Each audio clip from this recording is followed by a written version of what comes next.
Buonasera e ben ritrovati con il TG Flash di New Sicilia ed eseguiti i titoli più importanti del pomeriggio.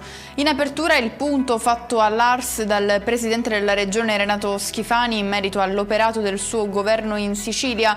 Abbiamo sempre tenuto una linea improntata al rigore, alla trasparenza e al rispetto istituzionale, fa sapere il governatore.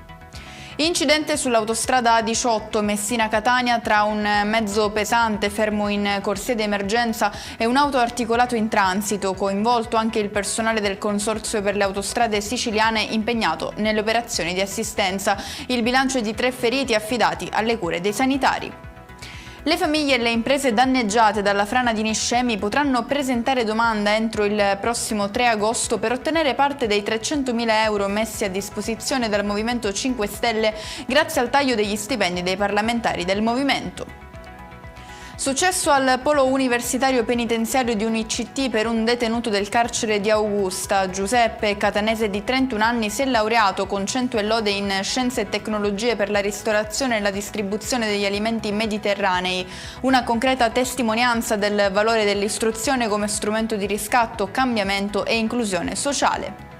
Chiudiamo con le previsioni meteo per domani. Il caldo non allenta la morsa in Sicilia, tra cieli sereni e temperature sopra la media. La Protezione Civile mette in guardia gli abitanti dell'isola, diramando un'allerta rossa per rischio incendi in tutta la regione. E con questo è tutto, prossimo appuntamento domani alle 13:30. Grazie per averci seguito, buon proseguimento di serata.